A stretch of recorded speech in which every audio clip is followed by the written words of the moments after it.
everybody. Welcome to this special interview episode of Thinking Outside the Long Box. Today, on video and on audio, if you're listening on the podcast, we have Josh Malerman, who I'm glad he's nodding yes, because so many times I ask how to pronounce someone's name and then totally pronounce it wrong anyways.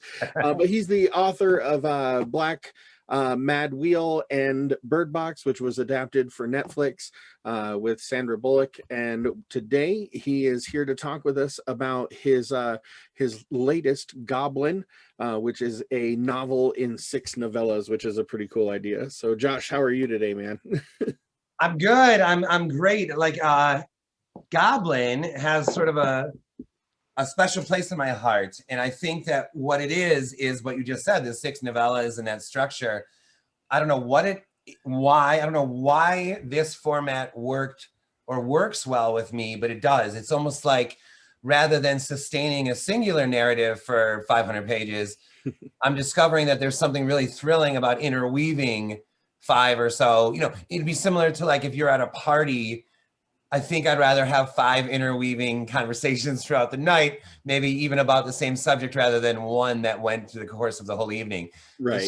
And so the novella structure is becoming something I'd want to do more of, I think. It's a really neat idea. You've seen it a couple other times, like in Haunted by Chuck.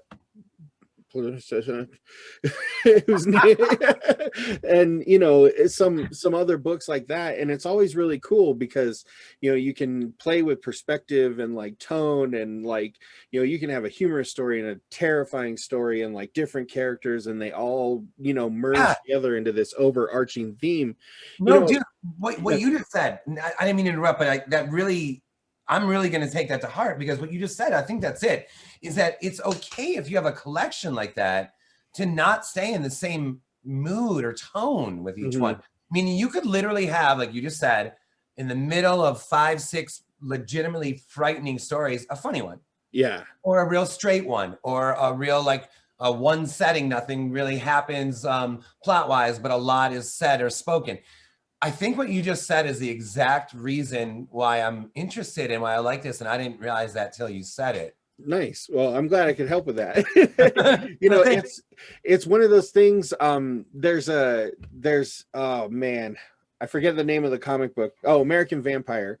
And as the comic book goes, in the back of every issue, there was a little short, like a 2 or 3 page short. And, in those shorts, they would tell like a little story that was in the same world, but had nothing to do with the main story. And you got those little, like, this one was funny, or this one was super gory, or this one was that, it's a really cool way to like keep the story really active. How did you get started, like kind of creating this, this town of Goblin, and like just the whole world that you inhabited with the 6 different novellas? Well, okay, so the first novel I wrote, I had tried my hand at 4 or so before then, and I failed. And all I mean by failed is that I didn't finish them. I don't know how good or bad. I mean, they're all in a crate right over here, but I don't know how good or bad they are, but I just didn't finish them. But the first one I did finish, when I looked back on it, it was actually really a collection of short stories, because it's 2 central characters who are investigating a home in their hometown, but they're investigating by asking locals stories about it. So you're really getting a series of short stories about this home. And it struck me like, yes, you finished your first novel, but in a way that wasn't a novel. In a way that was a collection of stories. So when Goblin came around, I was excited to sort of revisit that idea and that thing. But here, it's almost embarrassing to tell you this, but originally I was calling the city Rolling Hills. I don't even know why, dude. And I'm like, in Rolling Hills, like the Rolling Hills police are freaky, and the Rolling Hill. And I'm like, wait, hold on, dude.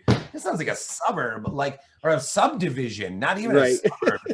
Like Rolling Hills.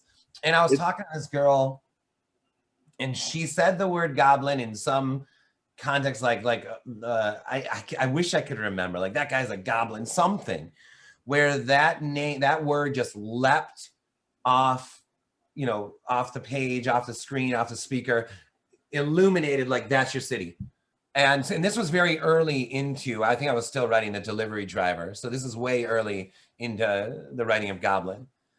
And the minute I had that name, and I knew that the city that I wanted to write felt also like this name, I felt I had like met my lead character of the book. Oh, that's And cool. so at that moment, I was like, okay, Goblin, the city, that's your character. So now anything can happen under and within its boundaries, and under that umbrella and within its boundaries. So that's when it started to roll for me. Was honest to God, was like coming up with the name of the town, because it just opened up like endless doors for me, like anything goes now, including, you know, people will sometimes ask writers, like, are you going to write a sequel to Unburied Carol or Inspection, you know?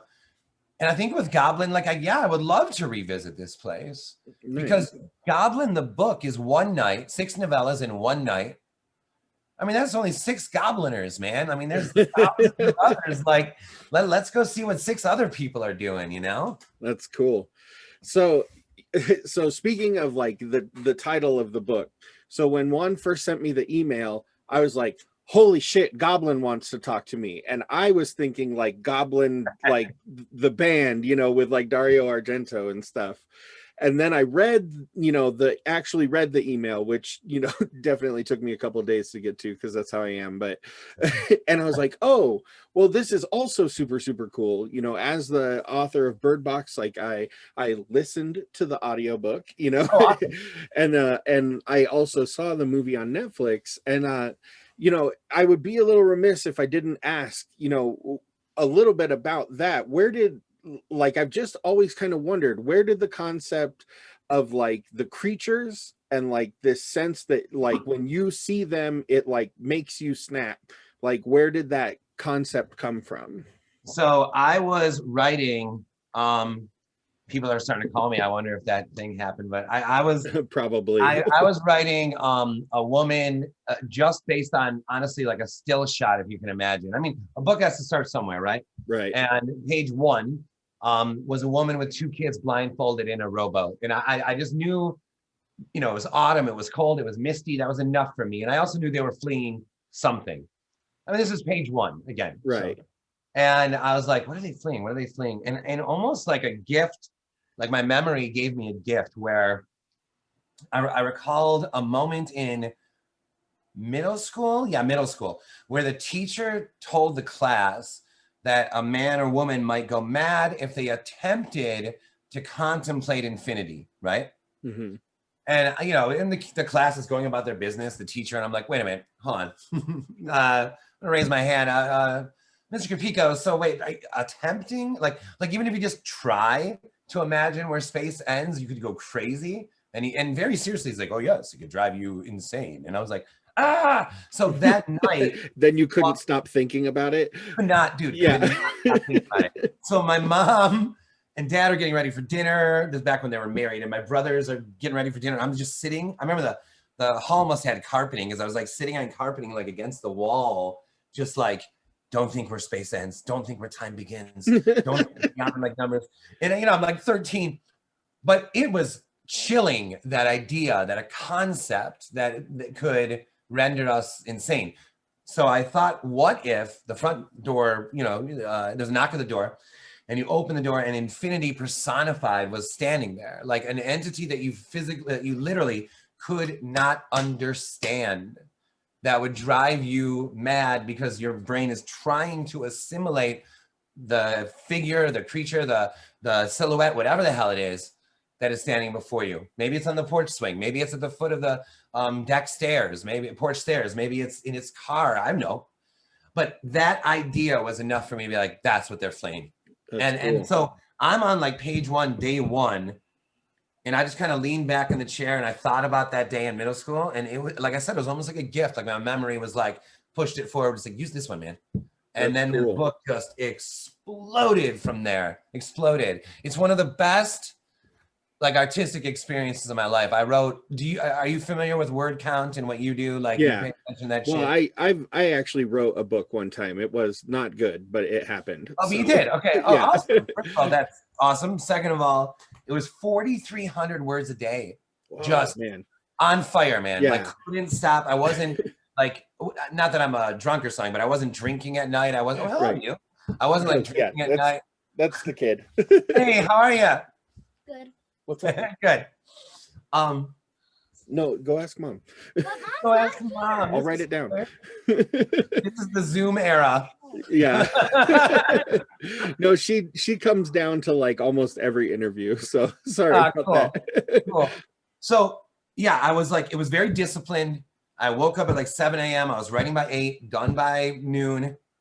And then the rest of the day, I would just do what I was doing. And by nightfall, I don't know why exactly, but I knew what the next day's scene would be. Yeah, that's So cool. the rough draft of Bird Box, even though it went through like literally like 12 rewrites or something, but that Right. rough draft was one of like, it's like the experience that we're all gunning for when we sit down to write a rough draft. Right, like that magical, like the story tells itself kind of Yep. thing.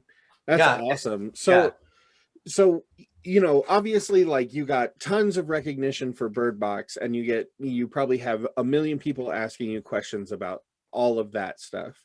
But you have like a body of like work. You know, you have several novels published, you have short stories included in some of my favorite short story collections, and you also are a musician. So what's it like kind of trying to like inject those other projects into like this space where people are really excited about that one thing?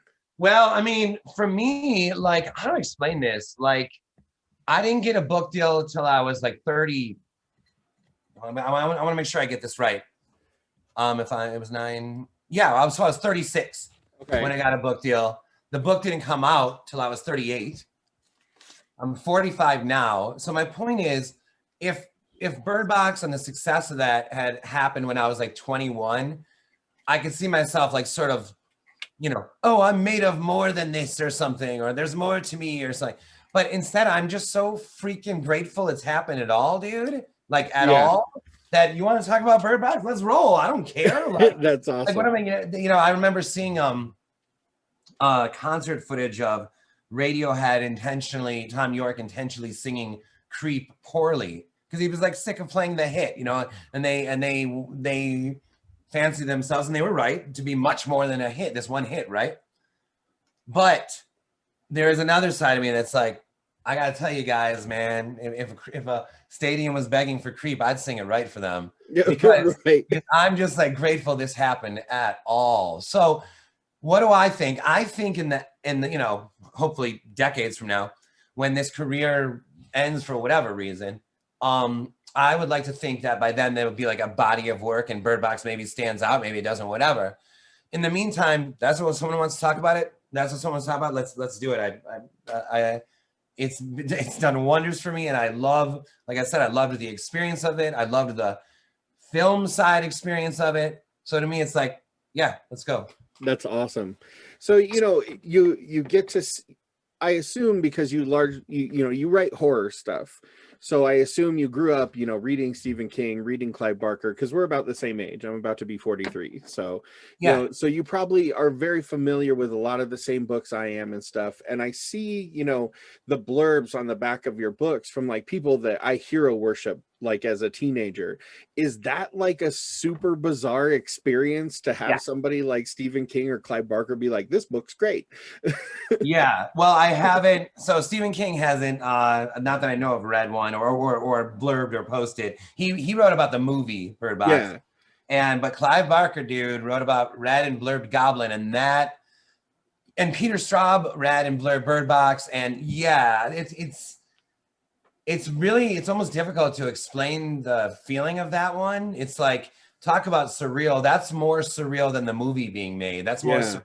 Because like the movie being made, I mean, I guess like you saw it happen or something, but Clive Barker, dude, Clive Barker's like as good as it gets in many different ways. And for him to have blurbed Goblin is, yeah, it's almost out of bounds of reality in a sense, just almost. It's in, it made it, you know, but it's as far out as I can think or believe.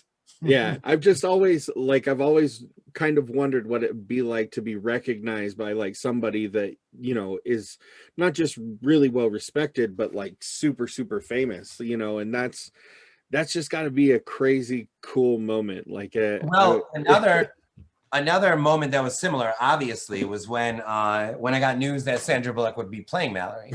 So right. I think Allison's my fiance. I think we were in West Michigan.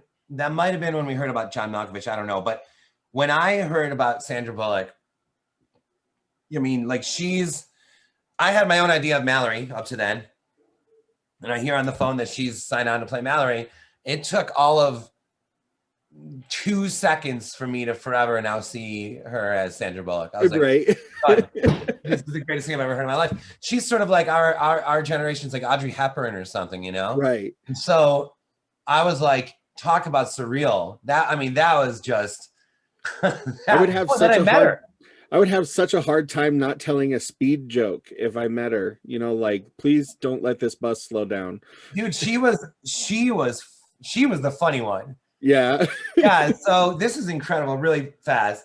We went on set and all day we were sort of like there's the area that's like lit up where they're filming, a soundstage area, and everywhere else is like dark, meaning like the food cart and the walls, like everything, the crew, the cords, everything's in the dark, sort of, you know what I mean? Hmm. So all day, like for 12 hours, this is kind of going on. And at the end of the day, a producer came up to me and he's like, "Hey, Josh, there's someone I'd like you to meet." And I was like trembling, I was like, "Oh, fuck, here I go." Okay.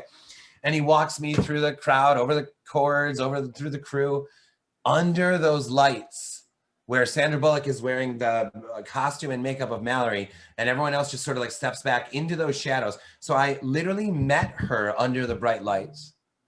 Oh, And that's kind of cool. almost like it was almost like, is this like her whole existence? Is how it felt. Like, holy cow, like I'm meeting you as if we're in a movie right now. And she right away she goes, "Oh, I know.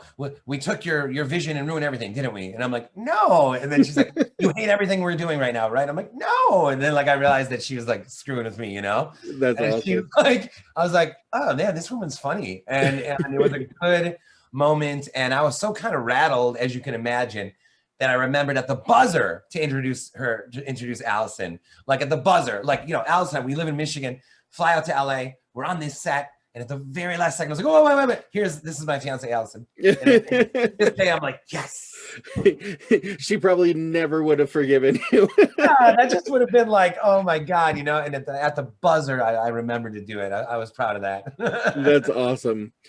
Oh, let's see. All right. So, you know, Goblin, like as a book, you're out promoting it. How are people, going to be able to find it? Like, is there going to be an audio edition? Like, what's coming out for the book?